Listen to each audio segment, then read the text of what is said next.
Om Swastiastu. Perkenalkan, nama saya Masita Ningsih, Program Studi Pendidikan Agama Hindu, STA Dharma Sentana, Sulawesi Tengah, tugas mata kuliah Psikologis Pendidikan.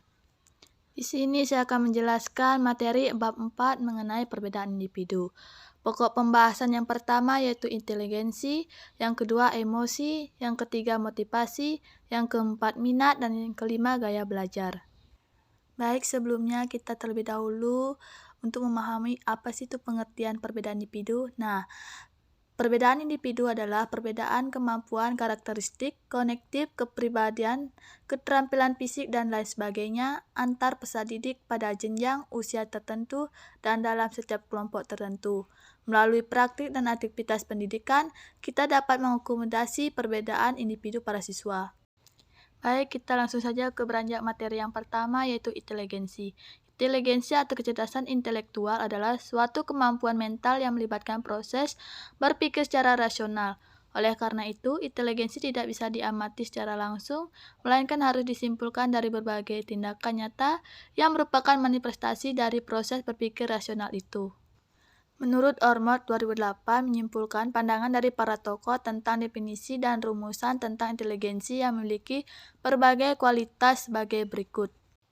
Yang pertama yaitu bersifat adaptif, digunakan untuk merespon berbagai situasi dan kondisi permasalahan yang dihadapi. Yang kedua berkaitan dengan kemampuan. Yang ketiga menganalisis dan memahami situasi baru secara efektif. Ada beberapa hal yang mengenai inteligensi. Yang pertama, pengukuran inteligensi. Menurut Galton, mengukur inteligensi dengan mengukur kecepatan mental dan ketajaman panca indera melalui respon terhadap stimulus dari lingkungan. Yang kedua, anak bakat intelektual. Anak yang didefinisikan oleh profesional memiliki kemampuan unggul, mampu mencapai prestasi yang tinggi. Dan yang ketiga, keterbelakangan mental. Guru biasanya mengalami kesulitan mengajar siswa yang mempunyai keterbelakangan mental karena kemampuan mereka dalam menerima materi kurang bagus. Baik, langsung saja kita masuk ke materi ketiga yaitu motivasi. Motivasi belajar adalah kekuatan yang mengarahkan kegiatan belajar. Dengan adanya motivasi belajar, peserta didik akan berusaha mencari informasi dan menggerakkan tugas yang diberikan oleh guru.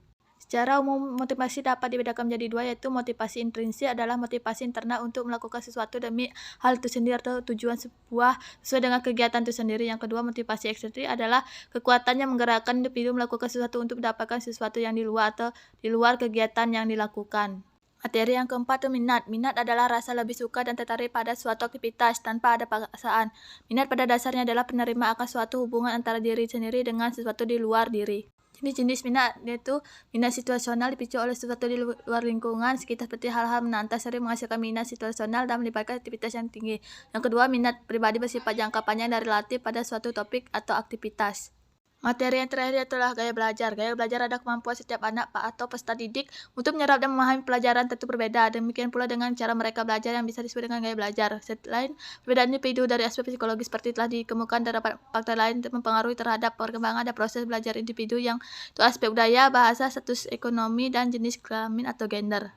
Sekian materi yang dapat saya sampaikan. Semoga bermanfaat untuk kita semua dan saya ucapkan terima kasih dan Om Santi Santi Om.